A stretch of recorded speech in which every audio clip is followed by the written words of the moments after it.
Shalom saudara sekalian, kita bersyukur kepada Tuhan. Hari ini kita kembali beribadah. Ini masih dalam tema 1 bulan ini bicara tentang keluarga, ya. Ini bicara tentang papa mama ideal. Saya nggak tahu saudara yang belum jadi papa mama merasa, wah jangan-jangan ini nggak cocok gitu ya tema buat saya gitu ya, karena saya belum jadi papa mama, saudara. Ya, tapi saya percaya saudara juga boleh mempersiapkan diri ke depannya.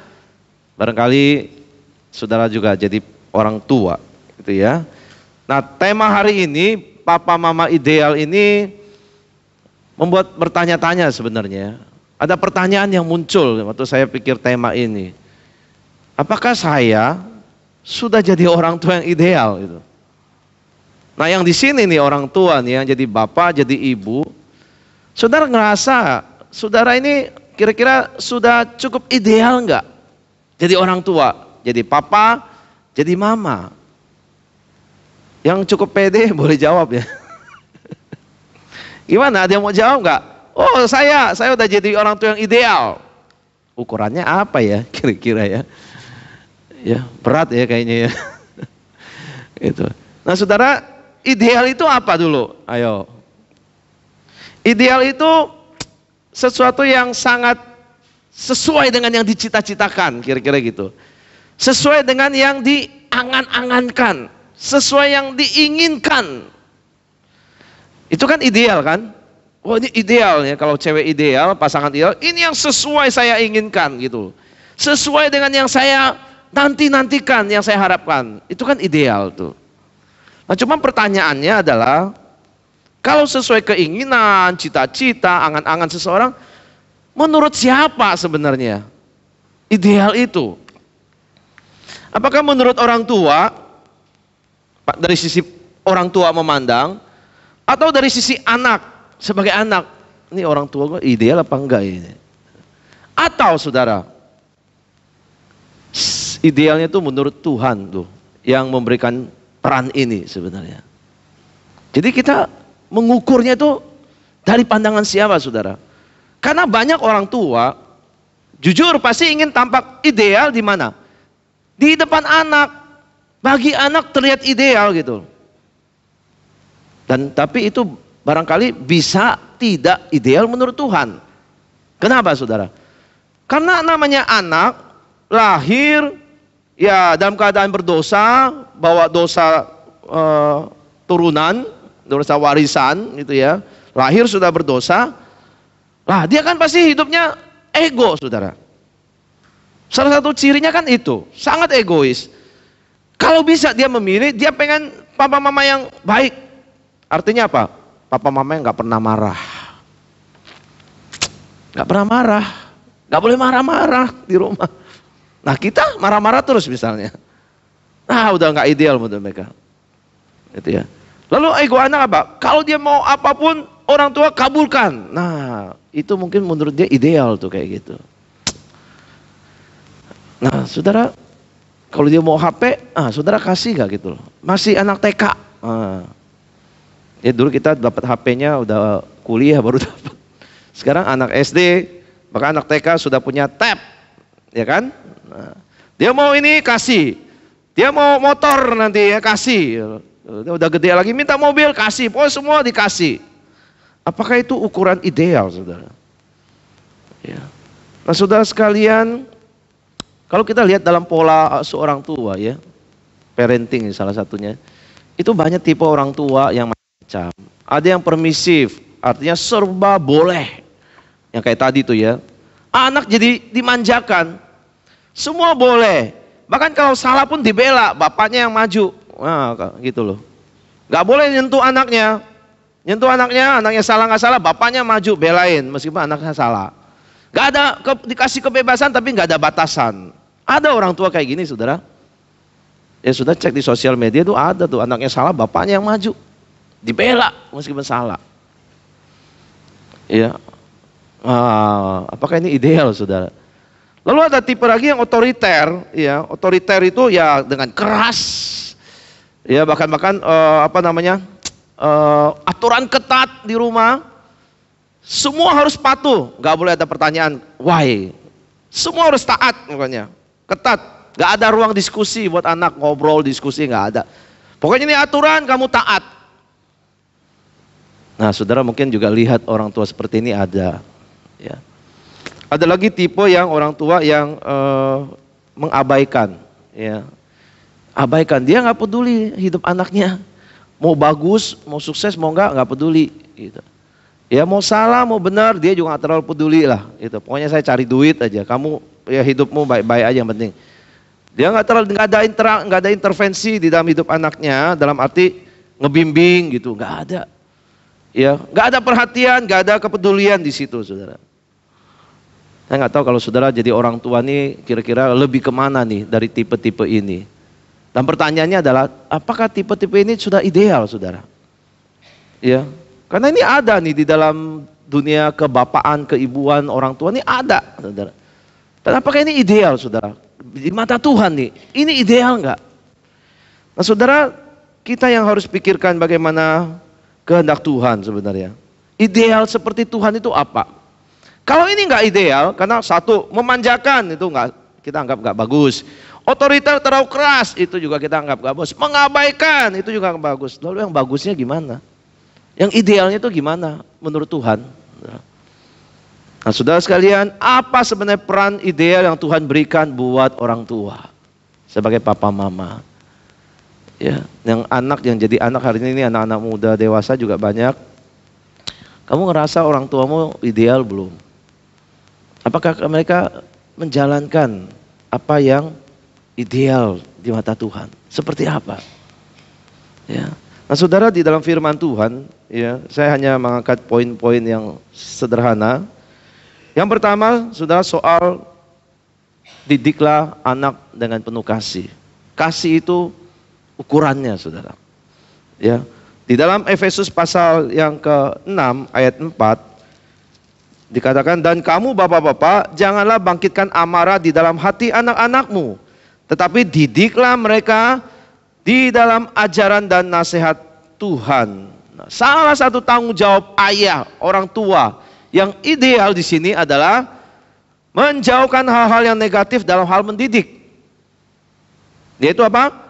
Membangkitkan amarah. Jangan bangkitkan amarah. Kata lainnya, jangan memprovokasi sebenarnya. Ya, memprovokasi itu tindakan, perbuatan, sikap yang bisa menimbulkan kebencian, kemarahan besar di dalam diri anak. Itu memprovokasi.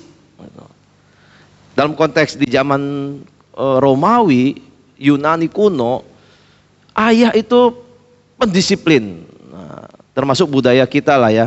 Ayah itu pendisiplin. Dan cenderungnya apa? Waktu disebut pendisiplin, mereka keras loh. Ya. Orang tua di zaman saya keras ya. Kungkung saya, popo saya keras. Itu ya, main sabet pakai rotan, saudara. Itu. Pulang malam sabet. Ya. Nggak mau mandi sabet gitu ya. Nah, saudara, itu mereka pendisiplin di zaman zaman dulu ayah orang tua itu pendisiplin, orang tua pendisiplin gitu. Coba pertanyaannya, apakah Tuhan melarang disiplin gitu? Enggak kan? Ya, enggak ada orang tua yang enggak pernah disiplin anak. Tuhan enggak larang memang untuk mendisiplin anak, ya. Karena Tuhan sendiri pun dikatakan di dalam Ibrani, Tuhan itu juga menghajar orang yang dikasihinya dan menyesa orang yang diakunya sebagai anak. Cuma menariknya adalah, perhatikan, Tuhan itu menghajar orang yang dikasihinya. Jadi di dalam disiplin Tuhan itu ada satu bingkai, satu frame yang namanya kasih di situ. Jadi Tuhan tidak sembarangan untuk mendisiplin, tidak sembarangan untuk menyesa orang, tapi yang Dia kasihi. Jadi dia bertindak di dalam disiplinnya itu adalah tidak di luar dari bingkai ini. Di dalam bingkai frame kasih. Ya, jadi kasih itu tidak sama dengan memanjakan anak. Kasih itu tidak sama dengan mengabaikan kesalahan anak. Kasih itu membangun anak. Ya. Di dalam kasih itu ada disiplin, tapi disiplin yang suci untuk membangun si anak ini, saudara. Jadi disiplin itu, orang tua kalau disiplin Jangan sampai di luar dari bingkai kasih ini. Itu di mana? Itu kalau orang tua itu jadikan anak tuh sasaran pelampiasan kemarahan, kebenciannya, emosinya karena kesel di luar kerja, pulang kesel, hajar aja udahlah emosinya di situ. Istri atau apa, semua jadi sasaran di situ. Tuhan gak ingin anak itu tumbuh di dalam lingkungan yang demikian, menjadi sasaran kemarahan dan pelampiasan. Ya, Tuhan mau anak itu tumbuh di dalam kasih, lingkungan yang kasih, yang penuh dengan cinta kasih sayang di sana. Tuhan mau anak tumbuh di dalam kasih, bukan hanya supaya anak itu ya kebutuhan emosionalnya tercukupi, bukan cuma itu, tapi melalui kasih saudara, mendisiplinnya dengan kasih itu menghantar dia bertemu dengan Tuhan yang penuh kasih. Di situ saudara perannya. Jadi kasih yang sudah curahkan, yang berikan di dalam disiplin, bukan hanya untuk mengisi kebutuhan emosionalnya saja, tapi agar membawa anak ini mengenal ada kasih Allah yang lebih besar untuk hidup mereka. Maka orang tua itu adalah walinya Tuhan, yang juga harus memancarkan disiplin, tapi disiplin di dalam bingkai frame kasih kepada anak. Gak boleh di luar itu saudara. Dan ini panggilan bagi orang tua. Jalankan otoritasnya, dia punya wewenang, dia punya otoritas, memerintah, menghukum atau apapun juga. Tapi jangan lupa, kasihi. Ada kasih, ada bingkai itu yang saudara harus gak boleh keluar dari sana. Saudara. Ini sangat penting buat kita saudara sekalian. Ya kadang-kadang kita tahu ini tapi kita kebablasan saudara. Ya kadang-kadang emosi lebih menguasai kita di dalam kemarahan itu. Dan kita mengabaikan ini dan kita bertindak seperti Tuhan. Padahal Tuhan juga tidak begitu saudara. Saudara, saya pernah bicara dengan seorang rekan pelayanan. Ya, waktu itu kami diskusi ya soal orang tua dan khususnya soal ayah, soal bapak itu. Saya tanya ke dia ya, bagaimana kesan kamu tentang ayah kamu? Bapak kamu gimana gitu. Dia ngomong begini, saya ingat kalimat yang tidak bisa saya lupakan dari ayah saya. Apa kalimatnya?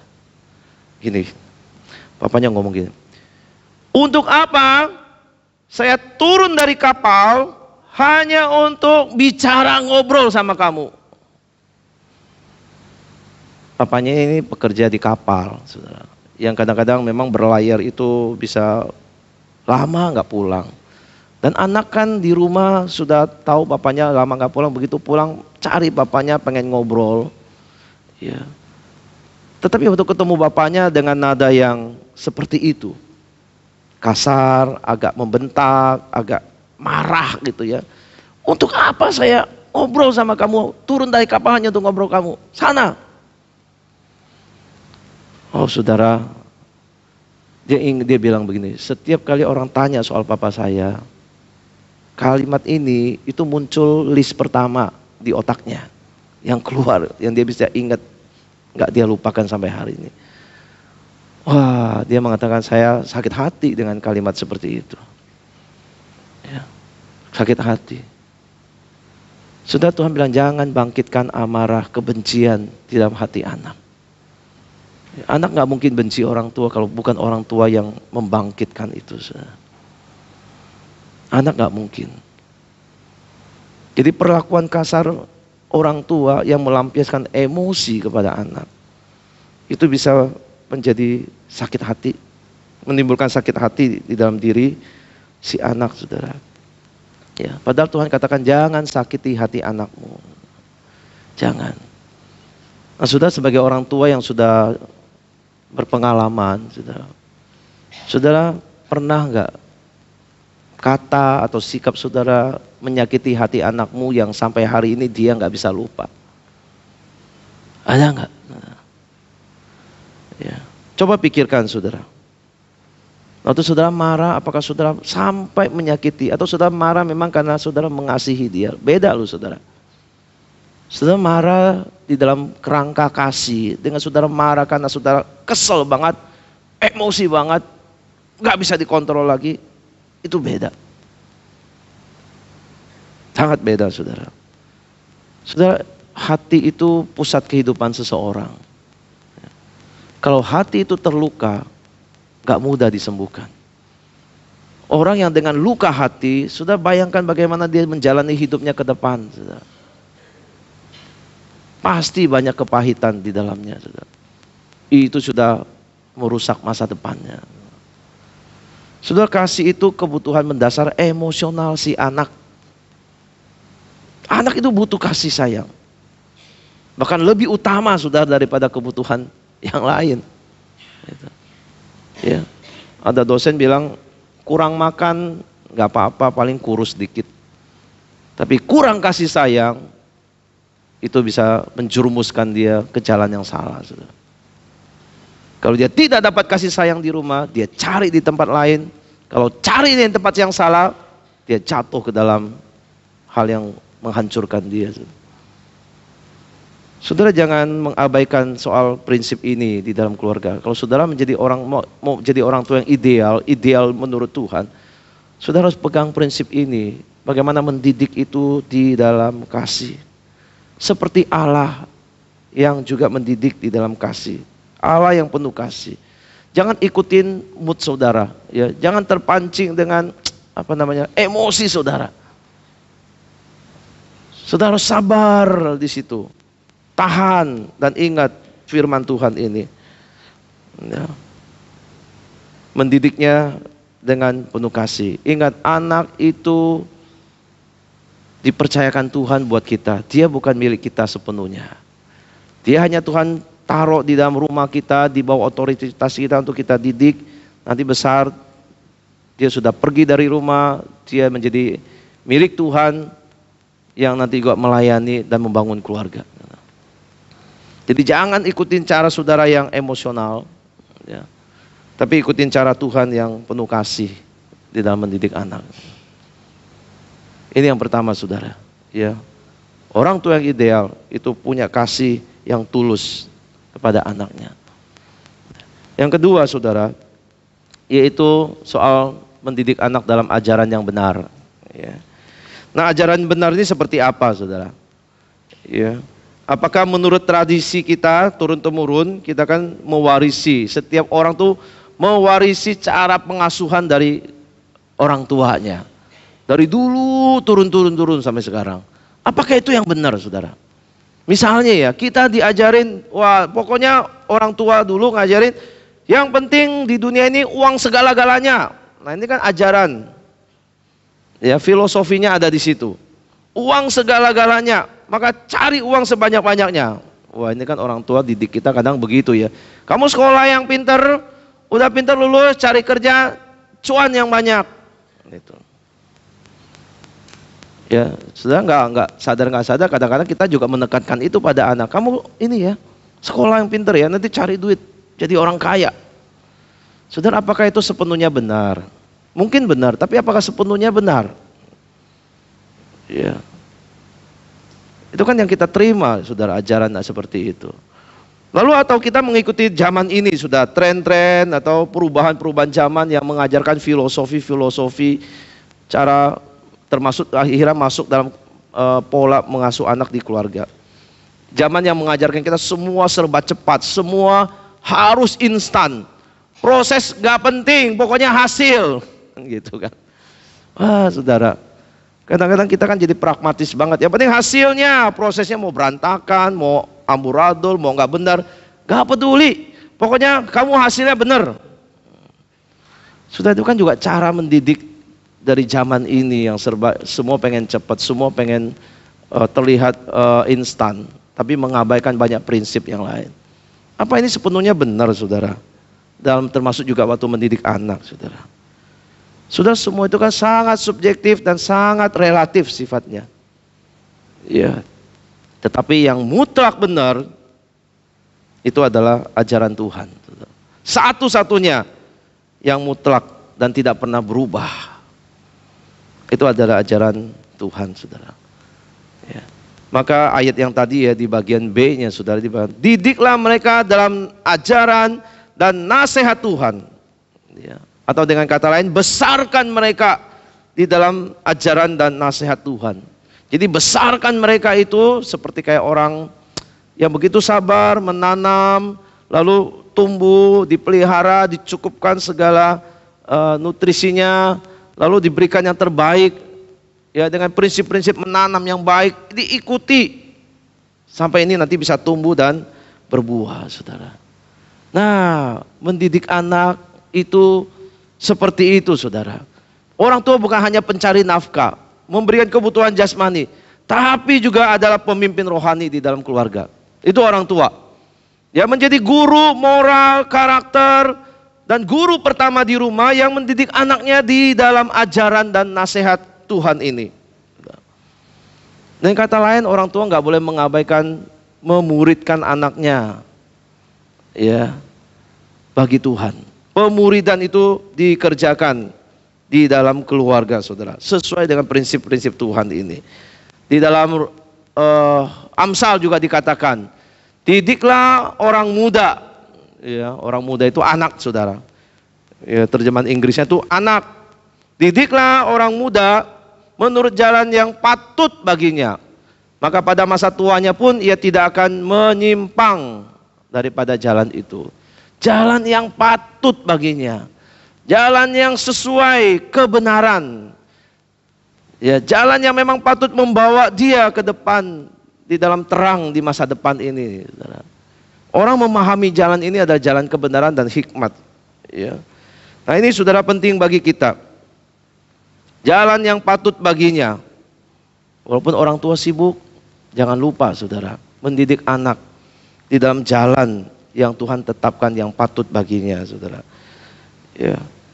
Jangan abaikan peran utama ini, saudara. Walaupun saudara sibuk, walaupun saudara sibuk, saudara harus kerjakan ini dengan setia, saudara. Kenapa? Karena anak kita di zaman ini lebih dekat dengan dunia daripada Tuhan. Dunia itu ada di dalam genggaman tangan mereka, di HP mereka, saudara. Jadi banyak yang mereka itu serap dari situ, mereka dengar dari situ, mereka tonton dari situ. Dunia sedang mendikte anak-anak hari ini melalui genggaman tangan mereka itu. Dekat sekali mereka dengan dunia. Tapi pertanyaannya, mereka dekat nggak dengan Tuhan? Ya, kalau satu tangan HP, satu tangan Alkitab, mana yang mereka akan lihat, saudara? Nah, ini mungkin ya. Ini mah ditutup jangan-jangan.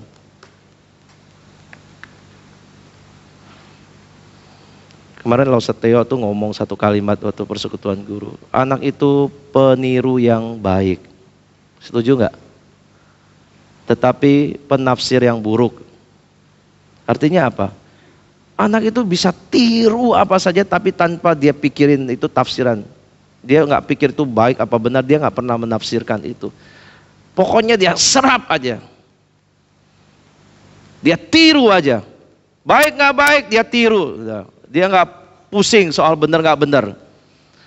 Ya, makanya dia secara diam-diam itu meniru saudara yang ada di rumah orang tua. Entah saudara ngomongnya kotor, kasar, ya, saudara main tangan, pukul sana sini, dia lihat, dia tiru. Bahkan gestur saudara pun dia bisa tiru, saudara. Secara diam-diam, dia nggak peduli benar nggak benar, dia pokoknya niru. Ini cara belajar yang Tuhan berikan buat anak-anak loh, ditiru, saudara. Meniru kita, meniru orang dewasa. Ya, seperti spons itu ya, menyerap semua. Mau air bersih, air kotor juga dia bisa serap, saudara. Dan ingat bahwa dia lebih banyak dekat dengan dunia. Saudara tahu apa yang anak saudara tonton di HP? Ya, kontennya bagus apa enggak, buruk apa enggak? Dunia itu dekat banget dengan mereka. Mereka sedang dididik oleh dunia. Kalau saudara tidak bekali dengan ini, memberikan ajaran firman Tuhan, bagaimana mereka mensortir apa yang mereka dengar, apa yang mereka serap ini. Ya. Yang buruk itu gampang, saudara. Mau jadi buruk dalam semalam, mau jadi orang jahat dalam semalam juga jadi. Tapi mau tumbuh jadi anak yang baik, yang takut akan Tuhan, butuh puluhan tahun, saudara, untuk mendidiknya. Untuk rusak cukup dalam satu hari. Tapi untuk baik saudara, 10 tahun aja mungkin belum cukup. 20 tahun, mungkin 30 tahun saudara harus setia di situ mengajarkan ajaran Tuhan ini. Saudara nggak boleh berhenti. Maka saudara, program ini mengajarkan ajaran yang benar ini harus diprogramkan saudara. Harus dengan sengaja diatur untuk dilakukan gitu ya. Maksain diri dalam tanda kutip untuk lakukan. Cuma sayangnya orang tua itu nggak pikirkan ini penting loh saudara. Saudara kalau mempersiapkan masa depan anak, saya yakin ya yang saudara pikirkan pasti sekolahnya deh. Ya kan? Sekolahnya SD-nya mau di mana ya? SMP-nya mau di mana ya? Habis itu SMA-nya dia SMK atau SMA, habis itu kuliah. Kuliahnya mau jurusan apa ya gitu. Kita programkan itu baik saudara. Programkan pendidikannya, akademisnya bagus. Tapi orang enggak pernah pikirkan soal program untuk rohaninya, pemuridannya di keluarga. Punya program enggak saudara? Ya seperti gereja punya program untuk saudara bertumbuh. Ya, perusahaan punya program bagaimana mencapai apa yang dia inginkan. Saudara kalau tahu ini benar, saudara programkan enggak? Terencana enggak? Disengaja enggak lakukan? Ya. Nah ini saudara sekalian, yang kita kadang-kadang nggak peduli, nggak pikirkan, jalan aja begitu saja. Tiba-tiba anak sudah besar, sudah masuk ke pergaulan yang susah dikontrol. Nah di situ kita baru sadar, iya, agak terlambat saudara. Ya. Mari saudara sekalian, ya, meskipun kita tidak sempurna, ya, tapi kita mau setia lakukan ini. Nah, programkan dengan baik. Ya. Besarkan anak di dalam ajaran yang sesuai dengan nasihat firman Tuhan ini. Sudah butuh kerjakan ini sungguh-sungguh. Ya. Saya pikir ya, di dalam SF kemarin itu yang hari Rabu, itu Musafir ada cerita saudara. Ya. Dia kan cerita bagaimana dia lihat orang tuanya yang berdoa ya pagi, mungkin juga siang, mungkin juga malam gitu ya. Orang dia bisa berapa kali berdoa.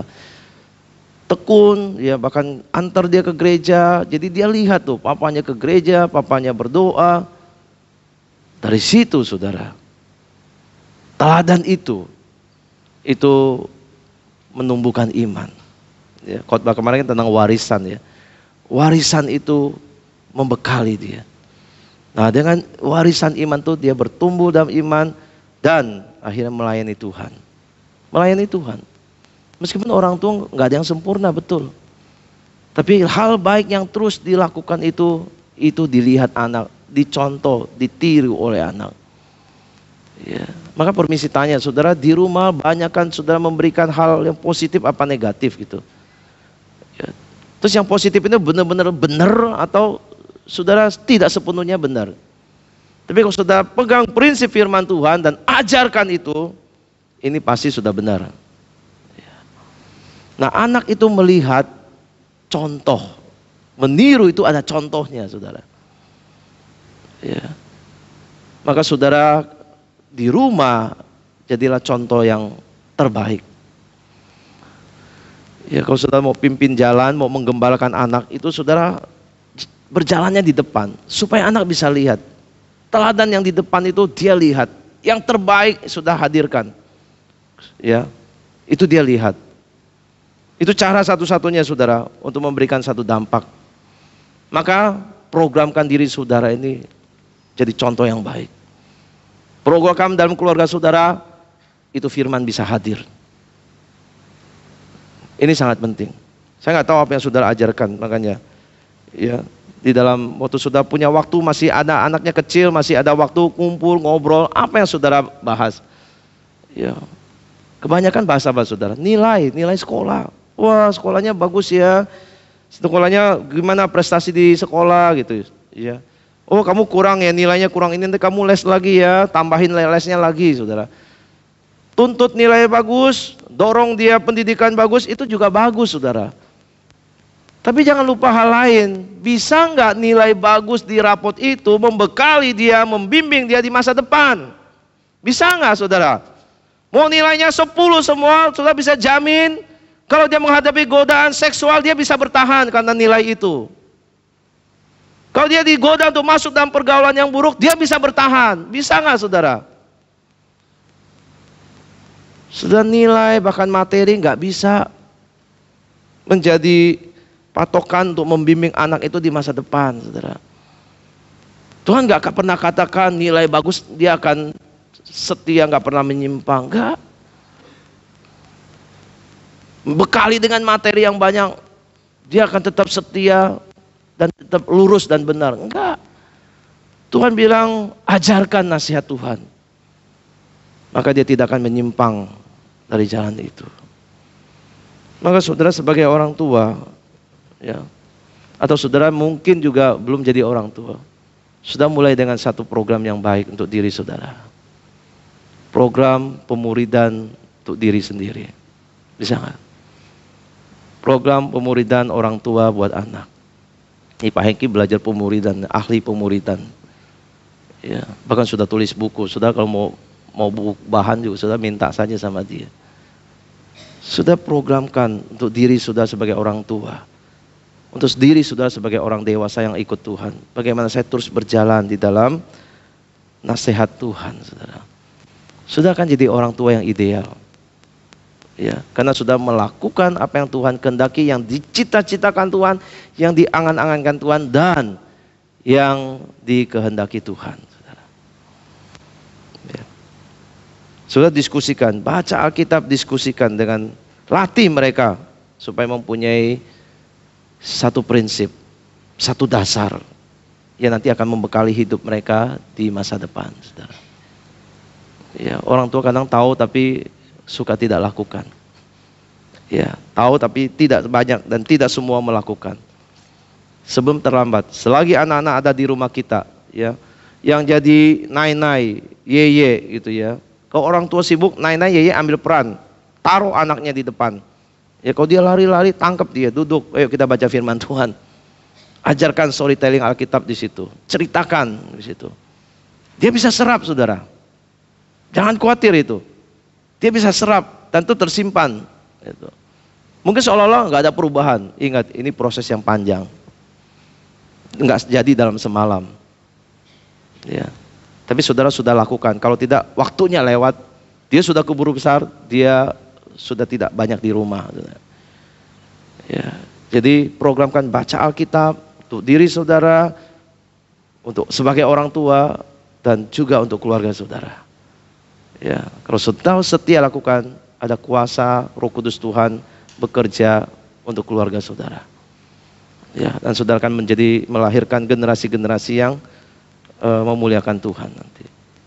Kiranya Tuhan memberkati kita. Mari kita berdoa.